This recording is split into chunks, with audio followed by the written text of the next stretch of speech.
Vegetable இல்லாத டைமில் கண்டிப்பாக இந்த சிம்பிளான ஆனியன் சாம்பார் கண்டிப்பாக வச்சு பாருங்கள். அவ்வளோ டேஸ்ட்டாக இருந்துச்சு. இது ரைஸ்க்கு, இட்லி, தோசை எல்லாத்துக்குமே சூப்பராக இருக்குங்க. நான் பருப்பு ஒரு டம்ளர் நல்லா வேக வச்சு எடுத்துட்டேன். கொஞ்சம் எண்ணெயும் மஞ்சத்தூளும் ஆட் பண்ணியிருக்கேங்க. இந்த மாதிரி நல்லா வெந்ததுக்கப்புறம் நல்லா மிக்ஸ் பண்ணி விட்டுக்குங்க.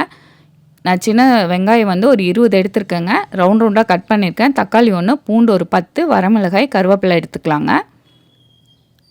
மண் சட்டியில் தான் இன்றைக்கி நான் சாம்பார் தாளிக்க போகிறேங்க. கடலெண்ணெய் ஊற்றிக்கிங்க ஒரு ஸ்பூனு. கடுகு போட்டுக்கலாம். கடுகு பொரிஞ்சதுக்கப்புறம் வெந்தயம் கொஞ்சம் ஆட் பண்ணிக்கலாங்க. ஆட் பண்ணிவிட்டு நம்ம கட் பண்ணி வச்சுருக்கிறத இதை ஆட் பண்ணிக்கலாங்க. நல்லா வதக்கி விடுங்க. வெங்காயம் நல்லா வதங்கி வரணும். வதங்கலைன்னா சாம்பாரோட டேஸ்ட்டும் மாறிடுங்க. அதனால் நல்லா வதக்கி விடுங்க. குழம்பு மிளகாய்த்தூள் 2 ஸ்பூன் ஆட் பண்ணிக்கிங்க. பெருங்காயத்தூள் கொஞ்சம் ஆட் பண்ணிவிட்டு நல்லா மிக்ஸ் பண்ணி விடுங்க. லைட்டாக எண்ணெய் பிரிஞ்சு வந்ததுக்கப்புறம் சின்ன நெல்லிக்காய் சைஸ் புளி ஊற வச்சுட்டு அதையே ஆட் பண்ணிக்கிங்க. பாருங்கள் நல்லா எண்ணெய் பிரிஞ்சு வந்துடுச்சு. இப்போ பருப்பை ஆட் பண்ணிக்கலாம்.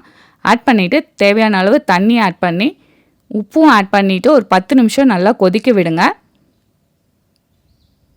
இது கொஞ்சம் தண்ணியாக இருந்தால் டேஸ்ட்டு சூப்பராக இருக்குங்க. இதை தண்ணி சாம்பார்னு கூட சொல்லலாம்.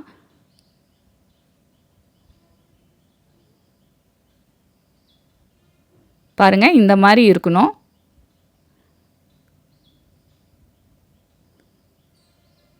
பத்து நிமிஷத்துக்கு அப்புறம் அடுப்பை ஆஃப் பண்ணிவிட்டு ஃபைனலாக கொத்தமல்லியில் ஆட் பண்ணிவிட்டு சுட சுட சாதத்தோடு சர்வ் பண்ணி பாருங்கள். அவ்வளோ சூப்பராக இருக்கும். இது இட்லி, தோசை, சப்பாத்திக்கு கூட நல்லா இருக்குங்க. கண்டிப்பாக இந்த சிம்பிளான சாம்பாரை ட்ரை பண்ணி பாருங்கள். என்னுடைய சேனலை சப்ஸ்கிரைப் பண்ணுங்கள். இன்ஸ்டாவும் ஃபேஸ்புக்கும் ஃபாலோ பண்ணுங்கள். தேங்க்யூ.